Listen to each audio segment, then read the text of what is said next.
Hi, എല്ലാവർക്കും എൻ്റെ പുതിയ വീഡിയോയിലേക്ക് സ്വാഗതം. അപ്പം ഞാനിന്ന് പാരീസ് സ്റ്റിച്ചാണ് കാണിക്കാൻ പോണേ. അപ്പോൾ അതിനാവശ്യമായ സാധനങ്ങൾ: ഹാൻഡ് എംബ്രോയ്ഡറി നൂല്, നീഡിൽ, ഫ്രെയിം, ക്ലോത്ത് ഫ്രെയിമിൽ നല്ല ടൈറ്റ് ചെയ്തതിന് ശേഷം ഞാനിവിടെ 2 വര വരച്ചിട്ടുണ്ട്. ആ വരിയിൽ ഓരോ സെൻറ്റിമീറ്ററായിട്ട് ഞാനൊരു മാർക്ക് ചെയ്തിട്ടുണ്ട് കേട്ടോ. ഇത് 1 സെൻറ്റിമീറ്റർ ഡിഫറൻസിലാണ് വരയും വരച്ചിരിക്കുന്നത്. അപ്പോൾ ആദ്യം തന്നെ സൂചി മുകളിലത്തെ വരിയിലൂടെ എടുത്തിട്ട് താഴത്തെ വരിയിലൂടെ ഇറക്കി കൊടുക്കുക. എന്നിട്ട് അപ്പോൾ അതേ അളവിൽ തന്നെ ഞാൻ 1 സെൻറ്റിമീറ്ററിൽ ഇവിടെ ഇതുപോലെ സൂചി ഉയർത്തിയെടുക്കുകയാണ്.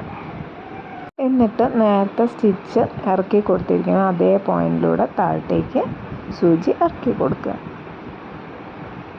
ഇനി നമ്മളിപ്പോൾ ഇവിടെ ഒരു എൽ ഷേപ്പല്ലേ കിട്ടിയിരിക്കുന്നത്. ഇതിന് സ്ട്രെയിറ്റ് ആയിട്ടാണ് നമുക്ക് മുകളിൽ സൂചി ഉയർത്തിയെടുക്കേണ്ടത്. അപ്പം സൂചി ഞാൻ ഇതുപോലെ ഉയർത്തിയെടുക്കുകയാണ്. എന്നിട്ട് താഴത്തെ വരിയിലൂടെ ഇറക്കി കൊടുക്കുക. നേരത്തെ നമ്മൾ ചെയ്തില്ലേ അതുപോലെ തന്നെ അതേ അളവ് തന്നെ കുറച്ച് മുന്നോട്ടായിട്ട് സൂചി ഉയർത്തിയെടുത്ത് നമ്മൾ ലാസ്റ്റ് ചെയ്ത പോയിൻറ്റിലൂടെ സൂചി താഴത്തേക്ക് ഇറക്കി ലാസ്റ്റ് സ്റ്റിച്ചിൻ്റെ നേരെ സ്ട്രെയിറ്റ് ആയിട്ട് മുകളിൽ നമ്മൾ സൂചി ഉയർത്തിയെടുക്കുക. ഇങ്ങനെ ഈ വരി മുഴുവൻ ഞാൻ ചെയ്തെടുക്കുകയാണ്.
അപ്പം ഞാനിതിവിടെ നിർത്തുകയാണ്. അടിയിലൊരു നോട്ടിട്ട് ടൈറ്റ് ചെയ്ത് കൊടുക്കുക. അപ്പം ഇങ്ങനെയാണ് കേട്ടോ ഇതിൻ്റെ മറുപുറം വരുന്നത്. ഇതാണ് ഞാൻ ചെയ്തിരിക്കുന്നത്. ഈ വീഡിയോ ഇഷ്ടപ്പെട്ടെങ്കിൽ ലൈക്ക് ചെയ്യുക, സബ്സ്ക്രൈബ് ചെയ്യുക. Thank you for watching. അടുത്ത വീഡിയോ ആയിരുന്നേരെ. Bye by.